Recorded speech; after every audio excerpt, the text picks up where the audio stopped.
இந்த அல்மையான வாழ்க்கையை அல்லாஹுவால் ரசூலால் நேசிக்கப்படுகிறது.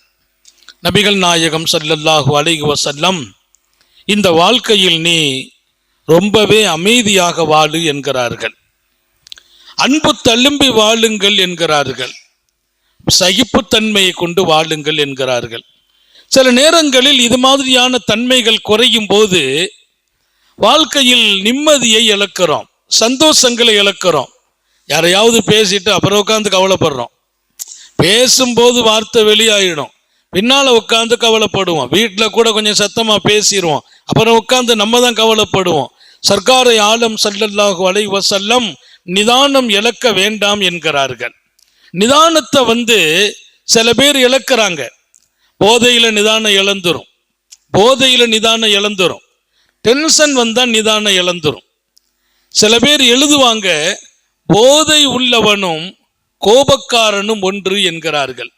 பைத்தியம், கோபம் என்பது ஒரு வகையான பைத்தியம். போதையில் அவன் என்ன செய்யறான்னு தெரியாது, கோபத்திலும் என்ன செய்வான்னு தெரியாது. சில பேருக்கு கோபம் வந்தா கண் தெரியாது, யார்கிட்ட பேசுறோன்னு தெரியாது, யாரிடத்துல நம்ம நிக்கிறோம்லாம் தெரியாது. முன்னால் இருக்கிறவங்களுடைய தரம் தாண்டி பேசுவார், அது பைத்தியம் என்கிறார்கள். இன்னொரு பக்கம் போதைக்கு அடுத்து அது ஒரு இடம் என்கிறார்கள். அல்லாஹ் நம்மை சரியாக்குவானாக. காத்தமுன் நபியின் ஸல்லல்லாஹு அலைஹி வஸல்லம் ஒரு அருமையான வாழ்க்கை கற்றுக் கொடுக்கிறாங்க. ஹஜ்ரத் இமாம் ஹுசைன் ரலியல்லாஹு அன்ஹு அவர்களினுடைய அருமை புதல்வர் ஜைனுல் ஆபிதீன், ரசூல் ஸல்லல்லாஹு அலைஹி வஸல்லத்துடைய பேர புள்ள, பெருமானார் ஸல்லல்லாஹு அலைஹி வஸல்லத்துடைய நேசத்தை முழுக்க தேடியவர். காத்தமுன் நபியின் ஸல்லல்லாஹு அலைஹி வஸல்லத்தின் அன்பை எப்படி இமாம் ஹுசைன் பெற்றார்களோ, இவர்கள் அந்த அன்பில் வாழ வேண்டும் என்று துடித்தவர்கள். ரொம்ப கரெக்டா நடப்பாங்க. எந்த அளவுக்கு அரசர்கள் எல்லாம் இவர்களுக்கு பயப்படுவாங்க. அவங்க கையில் ஆட்சி இருக்கும், அதிகாரம் இருக்கும், ஆனால் மக்கள் இவங்க பக்கம் இருப்பாங்க. ஆட்சி அவங்கள்ட்ட, அதிகாரம் அவங்க கையில. மக்கள்கிட்ட ஒரு செய்தியை கொண்டு போகணும்னா மக்கள் இவங்க சொன்னாதான் கேட்பாங்க. ஏன், இவர்கள் நபியின் குடும்பம். அண்ணல் ஜைனுல் ஆபிதீன் மீது விரோதத்தை கொட்டுவதற்கு திட்டமிட்டு அனுப்பப்பட்டவர் ரொம்ப கடுமையாக பேசுகிறார். எங்கே? பொதுவெளியில். சில பேருடைய இமேஜை கெடுக்கிறதுக்கு செய்யற முயற்சி. பொதுவெளியில வைத்து ஜைனுல் ஆபிதீனை தரமாறி பேசுகிறார் ஒருவர். அவங்க அமைதியா நின்றுட்டாங்க, போறதையும் நிப்பாட்டிட்டாங்க. அவங்க கூட சில பேர் எப்பவுமே பயணமாகுவாங்க, எல்லாருமே ஸ்டாப் பண்ணிட்டாங்க. அவர் பேசினார், என்ன பேசுறோம் தெரியாம பேசுறார், உச்சமாக வார்த்தைகளை கொட்டினார். அண்ணல் ஜைனுல் ஆபிதீன் அமைதியா நிக்கிறாங்க. ஒரு பெரிய மனிதரின் அடையாளம் பேசுறவரை பேச விட்டுறணும், அப்புறம்தான் பதில் சொல்லணும். அவர் பேச நம்ம பதில் சொன்னா நம்ம இன்னும் பண்படலைன்னு அர்த்தம். பேச பதில் சொல்றவங்க பண்படல. சில பேர் யாராவது பேச வந்தா அவங்கள பேச விடுறது இல்லை, இவங்க பேசிட்டு இருப்பாங்க, நம்ம விளங்கிடணும் இவர் இன்னும் சரியாகலன்னு அர்த்தம். பேச வைத்து கேட்கணும்.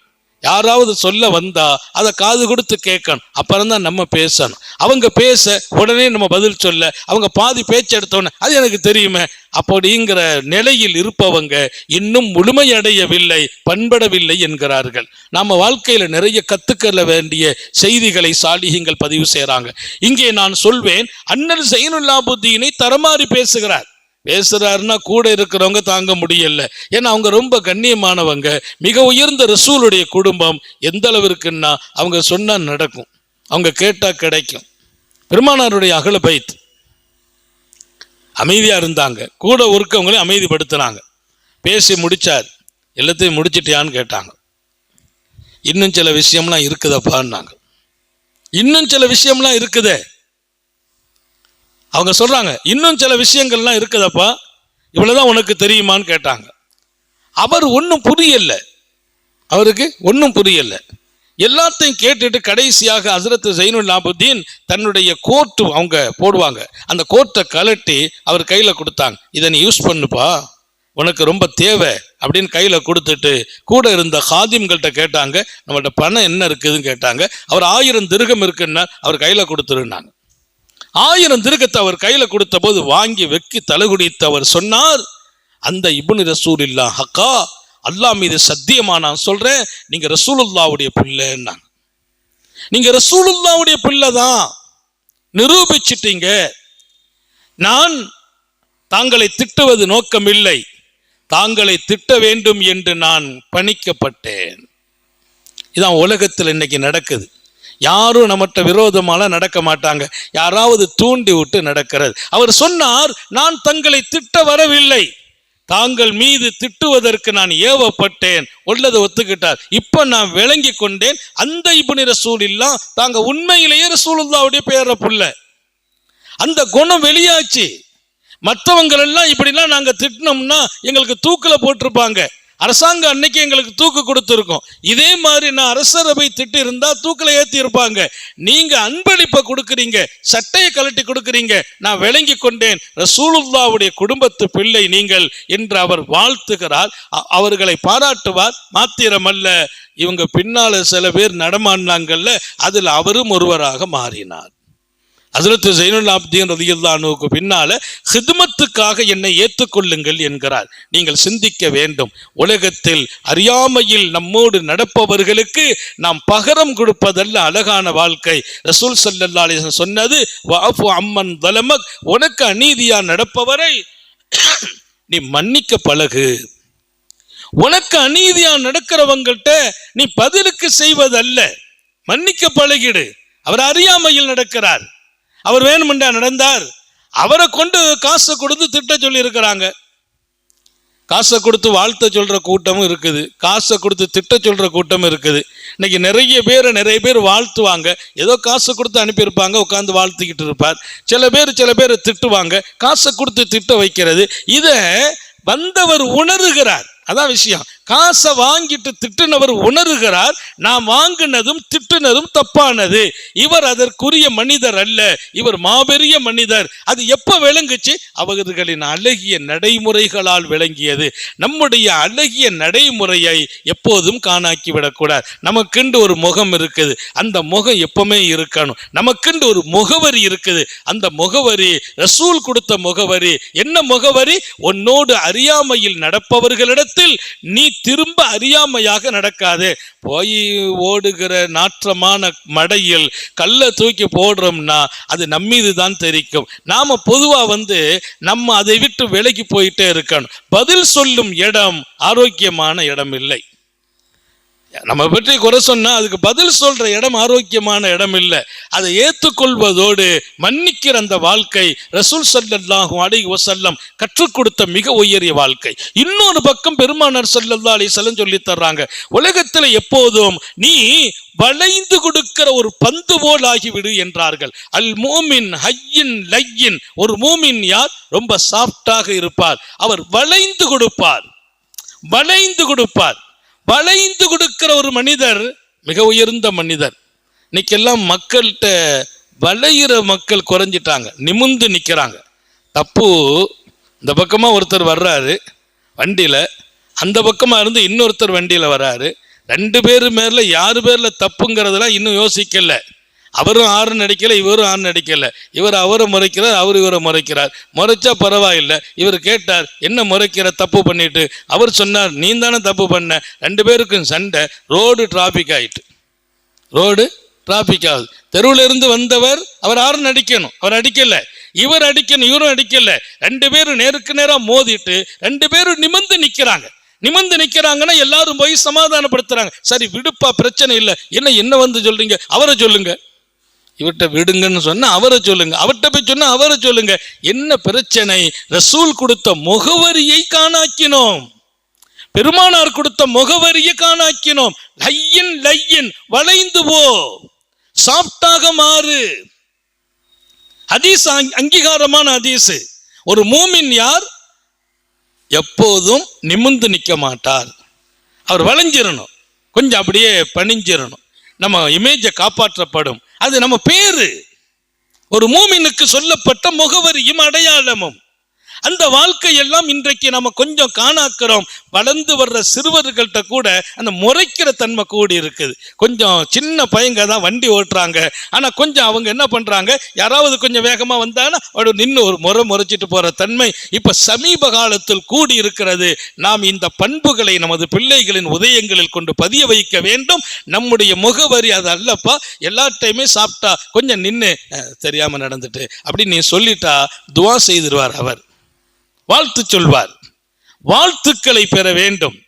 பல்லாயிரம் இதயங்களின் வாழ்த்துக்கள் நமது எதிர்காலத்தையே தீர்மானிக்கும். நல்ல துஆவை வாங்கினவங்க நல்லா இருக்கிறாங்க. ரசூல் ஸல்லல்லாஹு அலைஹி வஸல்லம் அவர்களும் சித்திக்குல் அக்பரும் வர்றாங்க. ஒரு நீண்ட பயணம். அந்த பயணத்துல பெருமானாருக்கு தாகம், அபூபக்கருக்கும் தாகம். வந்து ஒரு சிறுவர் ஆடு மேய்ச்சிட்டு இருக்கிறார். அவரை நிப்பாட்டி கொஞ்சம் அந்த ஆட்டுல பால் கறந்து கொடுக்கிறோம், கொஞ்சம் பாடு தரீங்களா அப்படின்னு கேட்டாங்க. அவர் சொன்னார், நான் எஜமான் இல்லை, எஜமான் வேற ஆளு.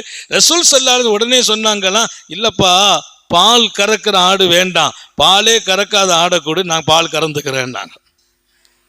அவருக்கு ஒன்னும் ஓடல. பால் கறக்கிற ஆட்டுல பால் கறக்க வேண்டாம், அது எஜமான்ட்ட அனுமதி வாங்கணும். பால் கறக்காத ஆடு இருக்கு பத்தியா, இன்னும் அது உற்பத்தி ஆகல, இன்னும் அது பால் கொடுக்கிற இடத்துக்கு வரல, அது தாய்மை பெறல, அந்த மாதிரி ஒரு ஆட்டை கூட நாங்க பாலை கறந்துக்கிறோம் நாங்களாம். அவர் சொன்னாரு, இப்படி துனியாவிலேயே முதல்ல இந்த பேசுற பேச்சு உங்கள்ட்ட தான் கேட்கிறேன்னார். சின்ன புள்ளதான். இப்ப துனியாவிலே இப்படி பேசுற ஆளு நீங்க தான். பாலே கறக்காத ஆட்டுல எப்படி பாலை கறக்கிறது? உடனே எடுத்து கொடுத்தார். இந்த ஆடை எடுங்க, இந்த ஆடு இன்னும் எந்த ஒரு வயசுக்கும் பக்குவத்துக்கும் வரல, அந்த வாடை வாங்கினாங்க. ரசூல் ஸல்லல்லாஹு அலைஹி வஸல்லம் தன்னுடைய கரத்தால் கறந்தார்கள் என்று ஒரு செய்தி, சித்திக்குல் அக்பர் கறந்தார்கள் என்று. பெருமானார் கறக்கிறாங்க. அந்த மடுவை தட்டி விட்டு தண்ணீர் வைத்து லேசா இழுத்தா பால் கொட்டுது. அந்த சின்ன புள்ள வந்து பார்த்துக்கிட்டே நிற்கிறார். அப்படி திரும்ப திரும்ப பார்க்கிறார். என்ன இது, நம்ம வளர்க்குற ஆடு தானே, இந்த ஆட்டில் எப்படி இப்படி பால் வந்துச்சு? இது பால் கொடுக்குற ஆடு இல்லையே, இது குழந்தை பெறல, இன்னொரு பக்கம் பக்குவமே இல்லை, சின்ன குட்டி ஆடாச்சு, இதில் எப்படி பால் வருது? முழுசா கறந்தாங்க. கறந்து ஹாத்தமுன் நபியின் ஸல்லல்லாஹு அலைஹி வஸல்லம் பருகினார்கள். சித்திக்குக்கு பருக கொடுத்தார்கள், அந்த சிறுவனுக்கும் கொடுத்தாங்க. அவர் வாங்கிட்டு சொன்னார், பெருமானார் பக்கத்தில் வந்து, நீங்க யாருன்னு சொல்லுங்களேன்னார். நீங்க யாரு நான் தெரிஞ்சுக்கிடலாமான்னு. கண்மணி நாயகம் ஸல்லல்லாஹு அலைஹி வஸல்லம், நாம்ப அல்லாஹ்வால் அனுப்பப்பட்ட முஹம்மது ரசூலுல்லாஹ்னா, நான் உங்களை பற்றி கேள்விப்பட்டிருக்கேன்னார். எனக்கு ஒரு ஆசை வந்துட்டு, என்ன ஆடை மேய்ச்சிட்டு இருக்கிறோம், ஒன்றுமே இல்லாத இடத்துலேருந்து பாலை உற்பத்தி செய்கிற இப்படிப்பட்ட மனிதர்களுக்கு பின்னால் தான் இருக்கணும் ஆசை வருது. இதையெல்லாம் விட்டுட்டு உங்கள் பின்னால் வந்துடுறேன்னா. அவர் சொன்னாங்க, ரசூலுல்லாஹ் தலையில் கை வச்சு, நான் துஆ செய்கிறேன், நீ நல்லா இருப்ப, நீ வர்ற ஒரு காலம் இருக்குது, அப்போ வந்தால் போதுன்ட்டாங்க. நீ வர்றதுக்கு ஒரு காலம் இருக்குது. அவர் நடந்து கொண்ட விதம், எங்க பாலே வராத ஆற்றலை எப்படி பாலை கறக்கிறதுல விவகாரம் கேட்கல. இந்த வார்த்தை எனக்கு வியப்பளிக்கிறது என்றார். உடனே எடுத்து கொடுக்கிறார். அவர் நடந்த அந்த மரியாதை, அந்த பணிவு எல்லாத்தையும் முடிச்சிட்டு, தாங்க யாருன்னு தெரியணுமேன்னார். நான் தான் ரசூலுல்லாஹ்னாங்க. அப்படியானால் நான் பார்க்கிற இந்த தொழில்லாம் ஆரோக்கியமா இல்லை. ஆட்டை மேய்க்கிறது, கஷ்டப்படுறது, அங்க ஓடுது இங்க ஓடுது. இது நீங்க வந்த போது பால் கொடுக்காத ஆடை பால் கொடுக்குதுன்னா உங்க பின்னால வர்றதா வாழ்க்கை என்றார். பெருமானார் தலையிலே கை வைத்து துஆ செய்து விட்டு, வர வேண்டும், அதற்கு ஒரு காலம் உண்டு, அதுவரையிலும் நீ இந்த பணியில் இரு என்றார்கள். புறப்பட்டு போனார்கள் உத்தம நபிகள் ஸல்லல்லாஹு அலைஹி வஸல்லம். அந்த சிறுவர் மிகச்சிறந்த எதிர்காலம் உடையவராக மாறினார். அவர்தான் அப்துல்லா இப்னு மஸ்ஊத் ரலியல்லாஹு அன்ஹு. பெருமானாரினுடைய காதிமாக வருகிறார், பெருமானாரின் பணியாளராக வருகிறார். அவர் குர்ஆன் ஓதினால் பறவைகள் நின்று கேட்கும் என்கிறார்கள். இப்னு மஸ்ஊதை குர்ஆன் ஓத சொல்லி ரசூல் கேட்கிறார்கள், இப்னு மஸ்ஊத் ஃபக்ர அலையல் குர்ஆன், குர்ஆனை நீங்கள் ஓதுங்கள், நீங்கள் ஓத நான் கேட்க ஆசைப்படுகிறேன். எங்கே கொண்டு நிறுத்தினார்கள் மாநபிகள். நாங்கள் இப்னு மஸ்ஊத் அவர்களை எப்படி விளங்கினோம்? யமன் தேசத்திலிருந்து வருகிறார் அபு மூசா. பெருமானாரை சந்திக்க வரும்போதெல்லாம் இப்னு மஸ்ஊதை நான் பெருமானாரின் குடும்பத்தில் ஒருவராக நினைத்தேன். ஏன் அப்படி நினைச்சீங்க? அவர் அடிக்கடி ரசூல் வீட்டுக்கு வந்து போயிட்டே இருப்பார். அவர் ரசூலுல்லாஹ்வுடைய குடும்பத்தில் ஒரு ஆள்னு நினைச்சோம். பின்னாலதான் இவர் ரசூலுல்லாஹ்வுடைய குடும்பம் இல்லைன்னு விளங்குச்சு.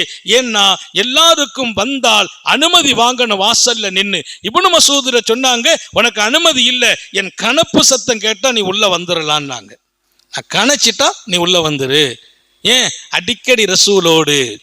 அவர்களுக்கு கொடுத்த பெரிய வாய்ப்பு, பெருமானார் எங்க போனாலும் கூட போவார், பெருமானாரின் பயணத்தில் உடன் இருப்பார். ஒரு கட்டம் பெருமானார் பயணிக்கிறார்கள், பள்ளிவாசலுக்கு போறாங்க, பின்னால் வருகிறார் இப்னு மஸ்ஊத். ரசூல் ஸல்லல்லாஹு அலைஹி வஸல்லம் இப்னு மஸ்ஊதை பார்க்கறாங்க, ஏதோ வாய் அசை போட்டு கொண்டிருக்கிறது. என்னப்பான்னு கேட்டாங்க. அவர் கேட்டார், ரசூல் கேட்டாங்க. இன்னொரு செய்தி கூட வருகிறவர் கேட்கிறார், என்ன வாய் அசை போடுது? பெருமானார் ஏதாவது திக்ர கத்து கொடுத்தாங்களான்னு கேட்டாங்க. அப்படியெல்லாம் ஒண்ணும் இல்லை. அப்ப என்ன பண்றீங்க? பெருமானார் எத்தனை எட்டு வைக்கிறார்கள் என்று எண்ணிக்கொண்டு வருகிறேன். வீட்டிலிருந்து பள்ளிவாசலுக்கு போறதற்கு எத்தனை எட்டுகள்? பெருமானாரின் காலை தூக்கி வைத்து மீண்டும் தூக்குவதும் மீண்டும் வைப்பதும் எத்தனை எண்ணுகிறேன். ஏன் என்று கேட்டபோது, நாளை நான் தனியாக வந்தால் அதே அளவுக்கு எண்ணிக்கையோடு வர வேண்டும், அதிலும் ரசூலை பின்பற்ற பிரியப்படுகிறேன். 108 ரசூல் வச்சாங்களா, நானும் 108 வச்சு வரணும்னு நினைக்கிறேன். என் வாயை ரசூலின் காலை எடுத்து வைக்கிற அந்த 8 எண்ணுகிறேன். அது அவங்களுக்கு தஸ்பீஹ் மாதிரி இருந்துச்சு. ஏன்? ரசூலை பின்பற்றணும். பெருமானாருடைய அந்த பாத அடி சுவடுகளை அவர்கள் எத்தனை எட்டு வைத்து பள்ளிவாசலுக்கு வருகிறார்கள். ஏன்னா ஒவ்வொரு நாளும் ஒரு மனைவி வீட்டில இருந்து வருவாங்க. இந்த மனைவி வீடுங்கன்னா இன்னொரு மனைவி வீடு அடுத்து இருக்கும், கொஞ்சம் தூரம் இருக்கும். அந்த தூரத்திலிருந்து பள்ளிக்கு வரக்கூடிய அந்த எட்டுகள் எண்ணப்பட்டு அதன்படி நான் எட்டுகள் வைக்க பிரியப்படுகிறேன். எங்கே போய் சேர்கிறார் இப்னு மஸ்ஊத்? எங்கே இந்த வாழ்க்கை கிடைத்தது? அவர்கள் ரசூல் ஸல்லல்லாஹு அலைஹி வஸல்லத்தின் முதல் சந்திப்பில் அழகாக நடந்து கொண்டதால் நமது வீட்டு பிள்ளைகளை, இளைஞர்களை, சிறுவர்களை சாலிஹீன்களோடு அழகாக நடத்த பழக்குங்கள். கனிவாக நடக்க சொல்லிக் கொடுங்கள், பணிவாக நடக்க சொல்லிக் கொடுங்கள். இன்றைக்கு கொஞ்சம் முரட்டு சுபாவங்கள் உருவாகிறது, பிள்ளைகளில் இருந்து உருவாகிறது, இளைஞர்களாகிற போதும் உருவாகிறது. எப்போதுமே இந்த முறைக்கிற தன்மை, நின்று பார்க்கிற தன்மை, கொஞ்சம் மேலே பார்த்து அப்படி லேசா அப்படின்னு கையை காட்டிட்டு போயிடுறது. இப்போ வான் பண்றேன், அடுத்து வேற நடக்கும். இதெல்லாம் எங்க பழகுனீர்கள்? இது நம்ம முகவரியே இல்லையே. மன்னிப்பதுதான் நம்ம முகவரி, பணிவுதான் நம்ம முகவரி, விட்டு கொடுப்பதான் நம்ம முகவரி. நம்ம முகவரியை காணாக்கினோம், எங்கோ நாம் பேசப்படுகிறோம். அப்படி ஆனவங்க, இப்படி ஆனவங்க, ஏதோ நம்மை பற்றி விமர்சனங்கள் கூடுகிறது. நாம் எந்த விமர்சனத்துக்கும் உரியவர்கள் அல்ல. நாம் பண்பாளர்கள், பணிவானவர்கள், விட்டு கொடுக்கிற பக்குவம் தரப்பட்டவர்கள். இன்னும் சொன்னால் எல்லோரிடத்திலும் நீ மரியாதையோடு நடக்க வேண்டும் என்று பாடம் சொல்லப்பட்ட பாரம்பரியம் நாம். அந்த வாழ்க்கை ரொம்ப முக்கியம். நான் இங்கே இருக்கிற சிறுவர்களுக்கும் இளைஞர்களுக்கும் மாத்திரம் அல்ல, எல்லாருக்குமாக சொல்லுகிறேன். நம்முடைய வாழ்க்கையில் எப்போதும் பெரியவர்களை மதிக்கிற அந்த பண்பு உருவாக வேண்டும். இங்கே இருக்கிறவர்களுக்கும் மற்றவர்களுக்குமாக நான் சொல்வேன், நாம் எவ்வளவு வயசானாலும் எவ்வளவு முதுமையானாலும் மற்றவங்க விஷயத்தை கொஞ்சம் காது கொடுக்க கேட்கிற இடத்தில் நிற்க வேண்டும். மற்றவர்களை மதிக்கிற தன்மையோடு அவர்கள் செய்தா அதை மன்னிக்கிற தன்மையும் உருவாகணும். கொஞ்சம் கோபமா ஏதாச்சும் நடந்துச்சுன்னா உடனே மன்னிக்கிற தன்மைங்கிற ரொம்ப முக்கியமானது. ரசூலுல்லாஹி ஸல்லல்லாஹு அலைஹி வஸல்லம் அந்த வாழ்க்கையை ரொம்பவே அழகாக கற்றுக் கொடுக்கிறார்கள். இன்னொரு பக்கம் வாழ்க்கையில கஷ்ட நஷ்டங்கள் வரும்போது தாங்குகிற தன்மையும் பெற்றுக்கிறணும். கஷ்டத்தை தாங்க சில பேரால முடியல. எவ்வளவு நல்லா தொழுகிறாங்க, இபாதத் செய்யறாங்க, ரொம்ப பக்குவமா இருக்கிறாங்க, கஷ்டம் வந்தா தோண்டு போயிடுறாங்க. அது பழகணுங்கிறேன். அப்படிதான் இருக்கும், பழகணும். எப்படி பழகணும்? கஷ்டத்தை தாங்க பழகணும், கஷ்டத்தை ஏற்க பழகணும். அவன் கொடுக்கிறான் என்கிற அந்த உணர்வு வரணும். அந்த ஹதீஸ்ல ரசூல் சொல்லுகிற பாடம், நல்ல மனிதர்கள், ரொம்ப சிறப்பானவங்க, தாராளமா விசாலமான தர்மம் செய்வாங்க, நோன்புலாம் இருக்கிறாங்க, தொழுகைலாம் இருக்குது. ஏதாவது ஒரு கஷ்டம் வந்துச்சுன்னா கொஞ்சம் அதிருப்தி ஆயிடுறாங்க. ஏன் எங்களை போட்டு இந்த பாடுபடுத்துறான் ஆண்டவன் அப்படின்ட்டு. அல்லாஹ்வுக்கு கண் தெரியலையான்னு கேட்கிறவங்க எல்லாம் இருக்கிறாங்க. எங்க நல்ல நெருங்கி பழகிற ஒருவர், ரொம்ப நல்ல மனிதர், ரொம்ப பேணுதல் உள்ளவர், அவர் கீழே விழுந்துட்டார், அடிபட்டார். அடுத்தடுத்து அவங்க வீட்டுல ஒரே அடி, ஆக்சிடென்ட் ஆகி ஒவ்வொருவங்களுக்கு மாத்தி மாத்தி. அதிரத்து என்ன அதிரத்து? இறைவன்னா அவன் யாரு, அவன் எங்க இருக்கிறான், அவன் என்ன செய்யறான், நான் அவன் மேல எவ்வளவு நம்பிக்கை வச்சிருந்தேன். இல்லைங்க அது அப்படிலாம் பதில்லாம் சொல்லாதீங்க ஹஸ்ரத், பதில்லாம் சொல்லாதீங்க. அவன் சரியாவே நடக்கல. நான் ஒரு தொழுகை விட்டது இல்லை, ஒரு கடமை விட்டது இல்லை. சுபு தொழுதுட்டு இங்க இருந்து நான் போற வழியில ஆக்சிடென்ட் ஆகிறேன். ஏன்? சுபு தொழுதுட்டு தான் போறேன், ஆக்சிடென்ட் ஆகிறேன். அடுத்தடுத்து வீட்டுல ஆக்சிடென்ட் நடக்குது, கஷ்டங்கள் நடக்குது, இன்னும் நிமிர முடியல. ஆஸ்பத்திரி செலவுல இருந்து மீள முடியல, கடனுக்கு மேல கடன், வியாபாரம் முடக்கம். என்ன அவன் இருக்கிறானா? அவன் இருந்தா சரியா நடக்கிறானா? ரொம்ப அவர் கேட்ட கேள்வியெல்லாம் என்னால் ஜீரணிக்க முடியல. அவருடைய டென்ஷனை குறைச்சிட்டு பின்னால் அடுத்த நாள் அவருக்கு நான் வாலண்டரியாக ஃபோன் அடித்து பேசினேன். எப்படி இருக்கிறீங்க, பரவாயில்லையா, அப்படி இப்படின்னு பேசிட்டு கொஞ்சம் மன்னிப்பு தௌபா செய்யுங்க அல்லாட்ட பேசுகிற பேச்சா இது? அவன் இருக்கிறானான்னு ஒரு மூமின் கேட்கலாமா? அவன் நேர்மையாக நடக்கிறானா நீங்கள் கேட்கலாமா? எவ்வளவு ஆபத்துன்னு தெரியுமா உங்களுக்கு? அவன் சோதிக்கிறான்னா தொழுகையாளியை சோதிக்க மாட்டேன்னு எங்கேயாவது குரான்ல சொன்னானா? நான் தொழுகையாளியை சோதிக்க மாட்டேன்னு சொன்னானா? என் கூட நெருங்கினா சோதிக்க மாட்டேன்னு சொன்னானா? அப்படியான நபி ஏன் சோதிச்சான்? பெருமானார் ஸல்லல்லாஹு அலைஹி வஸல்லம் சோதிக்கப்பட்டார்களே. எந்த அளவுக்கு சோதிக்கப்பட்டாங்க? சாப்பிட வழி இல்லை, வயிற்றுல கல்லை கட்டி இருக்கிறாங்களே, ஏன் அந்த அளவுக்கு நபி அல்லாஹ் சோதிக்கணும்? நபியினுடைய பிள்ளை மௌத்தா போகுது, பெருமானாருடைய ஹயாத்திலேயே மௌத்தா போறாங்க. பெருமானாருக்கு பிறந்த எந்த பிள்ளையும் அவங்க ஹயாத்துக்கு பின்னால இல்ல. அன்னை ஃபாத்திமாவை தவிர உம்மு குல்சூமை ஹயாத்திலேயே மரணிக்க வைத்தான், ருக்கையாவை மரணிக்க வைத்தான், அன்னை ஜைனபை மரணிக்க வைத்தான், இப்ராஹிம் என்ற ஆண்மகனை மரணிக்க வைத்தான், அப்துல்லா என்ற ஆண்மகனை மரணிக்க வைத்தான் அல்லாஹ். அவர்களுக்கு பிறந்த அடுத்தடுத்த பிள்ளைகள் அடுத்தடுத்து மரணம் வந்து கொண்டே இருந்ததே. ஏன்? நபி அவர்கள் இல்லையா? அல்லாஹ்வின் ரசூல் இல்லையா? அவன் நேசன் என்று அல்லவா சொன்னான். அவர்களை ஏன் சோதித்தான்? அவர்கள் வீட்டில் ஏன் இத்தனை மரணங்கள்? பெண் பிள்ளையின் மீது பாசத்தை கொட்டியவர்கள் கண்மணி தான் பெண்மகள் மௌத்தா போனால் எப்படி தாங்கினார்கள்? கண்ணீர் வடிந்தது காரூணிய சீலருக்கு. தாங்களுமா அழுகிறீர்கள் என்று கேட்டபோது எனக்கும் இதயம் உண்டு என்றார்கள், எனக்கும் இரக்கம் உண்டு என்றார்கள், என் இதயத்தில் இருக்கும் இரக்கம் என் கண்ணீரை வடிக்கிறது என்றார்கள். லா நகூலு இல்லா மா யர்தா அன்னா ரப்புனா, ஒன்றை மாத்திரம் உலகிற்கு சொல்கிறோம், எங்களுக்கு வந்த சோதனையில் இதயம் கொஞ்சம் சங்கடப்படுகிறது, கண்கள் கண்ணீரை வடிக்கிறது. அந்த பிள்ளையின் மீது உள்ள இரக்கம் கண்களை குளமாக்கி விட்டது. பாசம் காட்டிய புள்ள மௌத்தா போகும்போது கண் குளமாச்சு. ஆனால் எங்கள் ரப்பு எதை திருப்திப்பட மாட்டானோ அந்த வார்த்தைகளை எங்கள் நாவுகள் உச்சரிக்காது என்றார்கள். அதான் இங்க பாயிண்டே. லா நகூலு இல்லா மா யர்தா அன்னா ரப்புனா, எங்க ரப்பு திருப்திப்படுவதை தான் பேசுவோம். என் மகளை மௌத்தாக்கிட்டான்னு சொல்லி அல்லாஹ் இருக்கிறானா, அவன் சரியான ஆளா, ஏன் எங்களை சோதிக்கிறான்? பேச மாட்டோம். அல்லாஹ் திருப்திப்படாத சொற்களை இந்த நாவுகள் உச்சரிக்காது என்று உலகிற்கு உணர்த்தினார்கள் உத்தம நபிகள். அதுல ரொம்ப கவனம். கஷ்டம் நஷ்டம் வரும்போது பல பேர் கொஞ்சம் அப்படியே லாக் ஆயிடுறோம். நம்ம என்ன பேசுறோம்லாம் தெரியறது இல்லை. அல்லாஹ்வின் மீதே வருத்தம். பள்ளிவாசலுக்கே வர்றதை சில பேர் ஸ்டாப் பண்ணிடுறாங்க. கொஞ்சம் கொஞ்சம் நல்ல நல்ல காரியங்களை எல்லாம் விட்டு விலகிறாங்க. ஏன்? மாத்தி மாத்தி எங்களை தான் அவன் சோதிச்சுட்டு இருக்கான். என்பர்களே, கொஞ்சம் உங்கள் கவனத்திலும் ஞாபகத்திலும் இருக்க வேண்டும் என்று சொல்கிறேன். உத்தம நபி ஸல்லல்லாஹு அலைஹி வஸல்லம் அவர்களின் அன்பு தோழர்களை நான் படித்த போதெல்லாம் அவர்களின் வாழ்க்கை பெண்ணம்பெரிய வரலாறுகளை எழுதியது.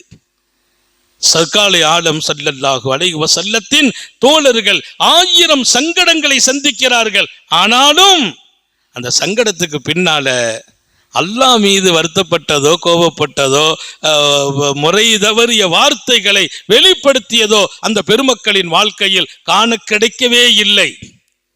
பெருமானார் ஸல்லல்லாஹு அலைஹி வஸல்லம் தம்பி தோழர் ஒருவரை வந்து சந்திக்க வர்றாங்க. அவங்க உடல்நல குறைவா இருக்கிறாங்க. பெருமானார் ஸல்லல்லாஹு அலைஹி வஸல்லம் அவங்க வந்தபோது அவர் கேட்கிறார், என் நிலைமை என்ன ஆகும்னாங்க. அவரை பெருமானார் சொன்னாங்க, நீங்க கொஞ்சம் பொறுமையா இருங்கன்னாங்க. அவர் சோம் இல்லாம இருக்கிறார், பொறுமையா இருங்க, உங்களுக்கு அல்லாஹ் ஹயாத்தை கொடுக்கலாம், வாய்ப்பு இருக்குது. ஆனால் நீங்கள் ஹயாத்தை கொடுத்தா உங்க கண்ணு தெரியாம வாழ்வீர்கள். ஹயாத்தை கொடுப்பான் அல்லாஹ், கண் தெரியாம போகும். அதில் கவனிக்கணும். இன்னும் கொஞ்ச நாள் வாழ்க்கை அல்லாஹ் கொடுக்குறான். ஆனா நீங்க இனி வாடும்போது பார்வை இழப்பீர்கள். இதெல்லாம் ஒரு அற்புதம். இன்னும் இப்போ கண்ணோடு இருக்கிறார், கண் இருக்குது. இப்போ ரசூல் ஸல்லல்லாஹு அலைஹி சொல்றாங்க, கண் பார்வை இழப்பீர்கள். கண் பார்வை இழக்க வைத்து உங்களை அவன் இங்கே வாழ வைப்பான். நஸ்பிர் யா ரசூலல்லாஹ். அவர் சொன்னார், நாயகமே, நான் பொறுமையாக இருப்பேன். என் ரப்பு அப்படி ஒரு முடிவு எடுத்தால் அந்த முடிவை நான் ஏற்க தயார். நான் பொறுமை இழக்கிறது இல்லை. இப்பமே மௌத்தாகிறதுங்கிறது அவன் முடிவா இருந்தால் பரவாயில்லை. என்னை வாழ வைக்கிறானா நான் ஏற்கிறேன், பார்வை இல்லாமல் ஆக்குவானா ஏற்கிறேன் என்றார். பெருமானார் பொறுமை ஏறுங்கள் என்கிறார்கள். அவர் போயிட்டாங்க. அதுக்கு பின்னால ரசூல் ஸல்லல்லாஹு அலைஹி வஸல்லத்துக்கு பின்னாலும் அவர் வாழ்கிறார். கண் பார்வை இல்லாம வாழ்ந்தார். பார்வை இல்லை. அவர் சொன்னார், நிறைய பேர் வந்து சொன்னாங்க நீங்க கண் பார்வைக்கு துவா செய்யுங்க. அவர் சொன்னார், என் பார்வையை நான் கேட்டு துவா செய்ய விரும்பல, ஏன்னா பார்வை இல்லாம போவா என்று ரசூல் சொல்லிட்டு பொறுமை இழக்க கூடாதுன்றாங்க. நான் பொறுமையா இருக்கிறேன், எனக்கு இதுல சந்தோஷம் இருக்குது என்றார்கள். என்ன நடந்துச்சுன்னா, உலகத்திலே பெரிய ஆச்சரியம், மருத்துவம் செய்யல, சிகிச்சை செய்யல, துவா செய்யல, அவர் வாழ்ந்தார் பல நாட்கள் கண் பார்வை இல்லாமல். அல்லாவின் பேரருள், ஒரு நாள் அவர் இரவு எழுந்திருத்த போது அவருடைய கண் ஒளிமயமாக பார்வை தெரிந்தது. பார்வையை கொடுக்கிறான் அல்லாஹ். துவா கேட்கல, மருத்துவம் செய்யல, கண் அறுவை சிகிச்சைலாம் ஒன்றும் பண்ணல.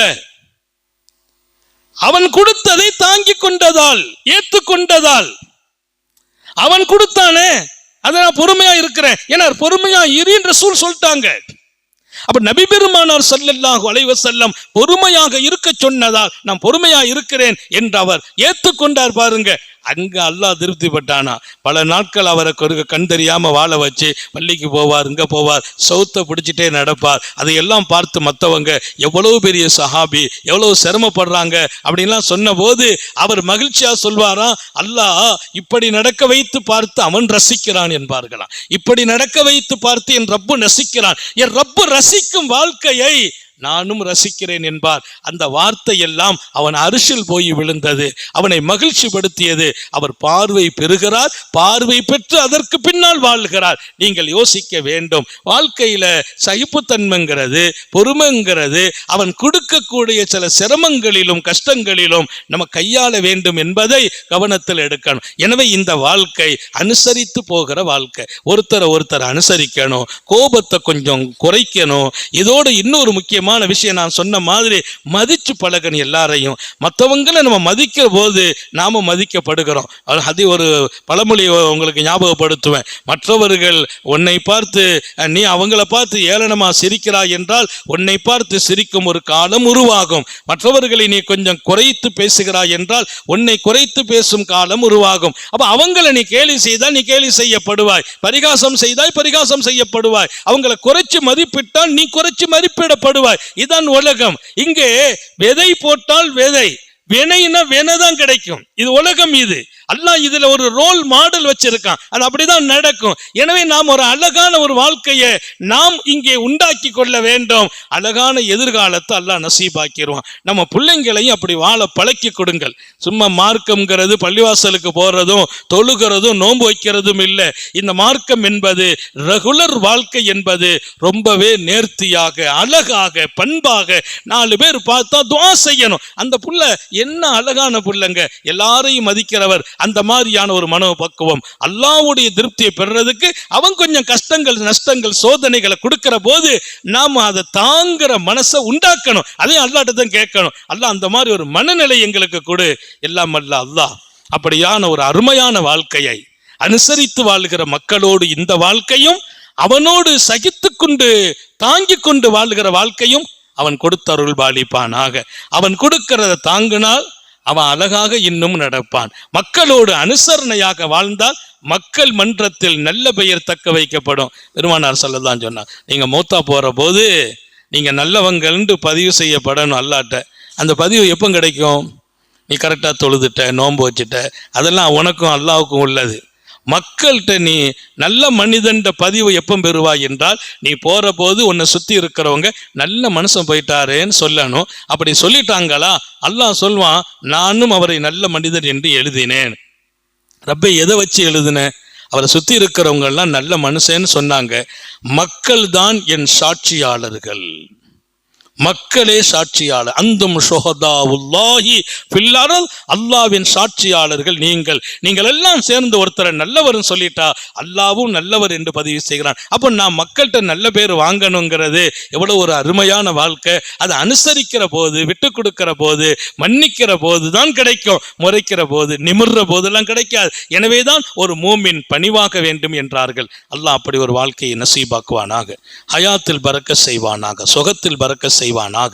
நீண்ட நெடிய நாட்கள் நோய் நொடிகள் இல்லாமல் உடல் ஆரோக்கியத்தோடு மன நிறைவோடு இன்பத்தோடு அல்லாஹுவை நின்று வணங்கி வழிபட்டு வாழும் நசீபையும் பாக்கியத்தையும் எல்லாம் அல்ல அல்லாஹ் உங்களுக்கும் எனக்கும் நம்மை ஈன்றெடுத்த தாய் தந்தையர்களுக்கும் நமது மனைவி மக்கள் உற்றார் உறவினர் யாவருக்கும் கொடுத்த அருள் புரிவானாக.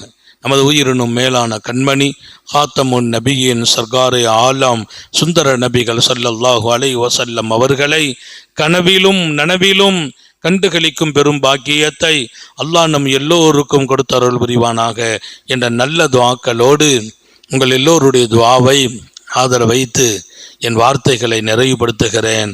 வாஹிரு தஅவானா அனில் ஹம்துலில்லாஹி ரப்பில் ஆலமீன். அஸ்ஸலாமு அலைக்கும் வரஹ்மத்துல்லாஹி வபரகாத்துஹு.